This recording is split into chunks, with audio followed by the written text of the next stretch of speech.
Et l'avenir qui s'assombrit au centre de formation des apprentis de Vesoul. Difficultés budgétaires, baisse d'effectifs. Le centre a dû fermer des locaux et supprimer 11 postes. Maxime Villerio, Philippe Arbet. Dès l'entrée, le divorce est prononcé entre la Chambre des métiers et de l'artisanat de Haute-Saône et le CFA de Vesoul.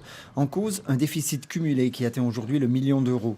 Du coup, les autorités de tutelle, préfecture, conseil régional et conseil général soutiennent un plan de restructuration présenté le 28 avril par la CMA. 11 postes sont supprimés, à savoir 8 enseignants dont 4 CDD non reconduits, le directeur du CFA et 2 agents CMA. Une hérésie, selon les syndicats. Pour les agents titulaires, la Chambre des métiers a une subrogation au niveau des ACDIC. Ça veut dire que nous, on ne cotise pas aux ACDIC, donc il va falloir que la Chambre des métiers finance les primes de licenciement et bien sûr le chômage.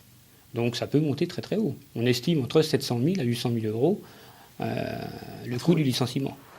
Par ailleurs, la diminution du nombre d'enseignants devrait se traduire par l'abandon de certaines filières ou pour le moins par un abaissement des niveaux. Au premier chef, les bacs pro et brevets professionnels, sans compter les brevets de maîtrise. Pour ce boulanger qui a formé de nombreux apprentis au CFA de Vesoul, c'est le risque de démantèlement des filières d'excellence et la fuite des effectifs vers des établissements mieux dotés.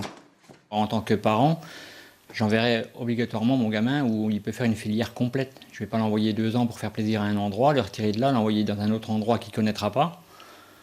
C'est pas comme ça que les parents raisonnent. À la Chambre des métiers, on met en avant la baisse démographique. Si le CFA est passé de 530 apprentis en 1986 à 879 en 2009, dû à la qualité de son enseignement, ils sont 171 de moins aujourd'hui. Du coup, les recettes liées aux inscriptions ont dégringolé, conduisant à une impasse. De 879 apprentis, nous sommes à 715 apprentis actuellement.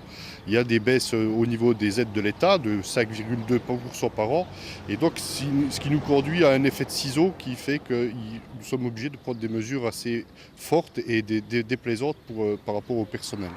Une mesure inévitable, selon la CMA, d'autant que la tutelle ne veut plus mettre la main à la poche. Les 500 000 euros supplémentaires alloués l'an passé au budget 2013 par le Conseil régional n'ont fait que repousser l'échéance.